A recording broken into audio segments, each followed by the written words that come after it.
नमस्कार मंडळी, बघा हे आपलं फणसाचं झाड आहे. 4 वर्ष पूर्ण झालेत लावलेलं, आता हे 5वं वर्ष आहे. कसं छान आलेलं आहे बघा. ही एक आहे आणि ही एक आहे. 2 लावलेले इथं, दोन्ही सोबत लावलेत, पण ह्याची वाढ जरा चांगली झालेली नाही.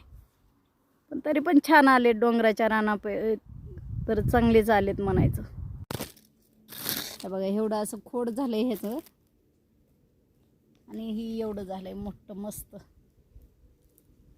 छान अशी सावली पडली फणसाची. यावर्षी येतील वाटत होतं फणस, पण काही यावर्षी आलेले नाहीत, आणखीन कुठंच दिसत नाहीत फांदीला. बघितलं का मग आपलं फणसाचं झाड छान आलंय ना. हे दुसरं झाड आहे, मला आवडतात म्हणून 2 लावलेत, आणि मोठी आलेली 2 आहेत, लहान 3 आहेत. कुणाकुणाला आवडतंय फणस खायला बघा. मला तर आवडतंय, माझ्या पोरांनी पण आवडतंय, मालकाली पण आवडतंय म्हणून लावलेले आहेत. छान आलेत का नक्की सांगा.